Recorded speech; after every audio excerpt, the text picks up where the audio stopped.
Hey there, my name is Chris Acton with Acting Creative, and this is a handwoven experience. And in this episode, I'm going to talk about the Core of Crackle. Now, Crackle is a name that we gave to a Swedish pattern that I'm not even going to try to pronounce because I would butcher it. But many moons ago, Mary Miggs Atwater looked at this pattern and said, you know, it looks like that kind of crackly glaze on those old vases or pitchers from yonder year. And you know what I'm talking about, right? The glazes that have kind of the cool, random, kind of crackly look to it. So the name, it's a good name, Mary. Thank you. Now, you can do a lot with some crackle. And I have found that the options that you have for treadling and what you use for the weft are limitless. There's lots of choices here. But there are some core pieces that make it crackle and therefore unique from any other pattern. So that's what we're going to dive into today. So for me, when I think about crackle, I think the really, really interesting thing is that it has very, very short floats. Now, a float is when either a warp yarn or a weft yarn jumps over multiple others. I brought an overshot project so you can see the difference. So look at this, I can put my whole pinky through there. Look at those floats. Those are really, really long. One yarn probably jumps over, I don't know, probably 12 others, right? Those are very long floats. And that might limit how you can use this fabric, right? With crackle, not so much. Crackle has very, very short floats throughout the entire fabric, while still creating really interesting, detailed patterns. So it has a lot going for it there, for sure. Let's talk about how they create this pattern that is so intricate but has very short floats. And so much of it comes down to how it is threaded. Now, when I say how a pattern is threaded, that refers to the sequence that your warp yarns are going through the shafts, okay? When you look at a crackle threading, it's a whole series of point twill sequences. Now, a point twill sequence is when you thread your loom 1, 2, 3, 2, 1. You make like a little point, a little mountain, right? That is a point twill sequence. And you only need 3 shafts for that. So I have 4 shafts here, so I can go 1, 2, 3, 2, 1, right? I can also go 2, 3, 4, 3, 2, or how about 3, 2, 3, 4, 1, 4, 3. You get the idea. So I have 4 different options for point twill sequences that I can use in my loom. And when you look at a crackle threading, there's a very kind of technical, specific way that you link them all together.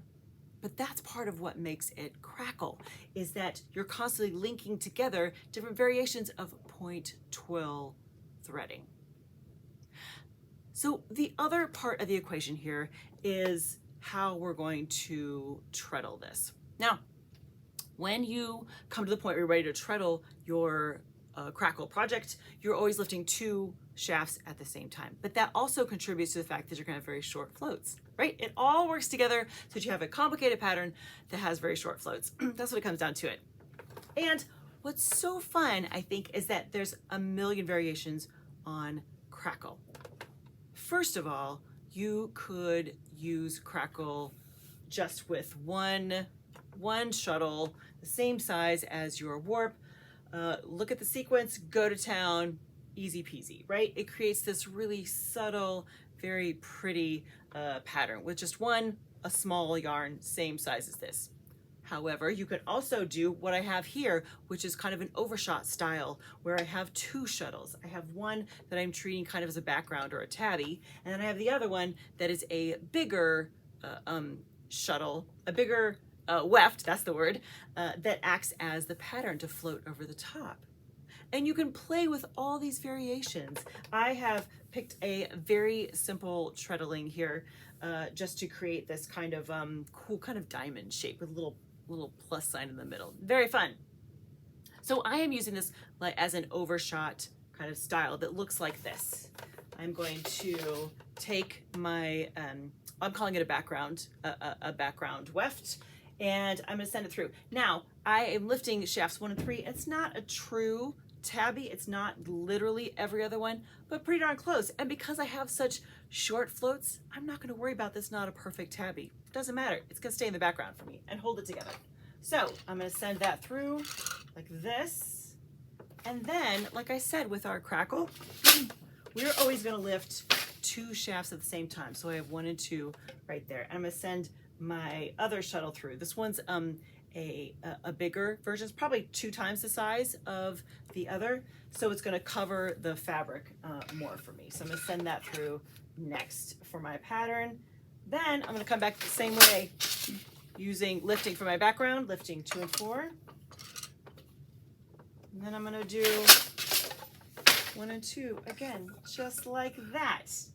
Now, this is just one variation of lots and lots of variations of how you can play with Crackle simply by using different sizes of weft and different sequences. There's so much you can play with here. So here's what I would recommend is that if you're thinking, ooh, I'm interested by this Crackle, set up your loom with whatever threading you find, whatever looks good to you, and give yourself time to play. Try it with 1 shuttle that's a smaller shuttle. You could even use a yarn that is smaller than your warp. Wouldn't that be interesting? Or you could do a 2 shuttle kind of effect like this, which is more like a overshot. So many options, my friend. But just remember, at the core of Crackle, it's all about the threading, all those little point twills all connected together. And then you are going to be lifting 2 shafts at a time, which all feeds into this really complicated but really interesting pattern with really short floats. So think of how you can use this too in your upcoming projects, because sky's the limit. All right, friends. I hope that gave you some ideas and got the juices flowing. Have a wonderful week. Happy weaving.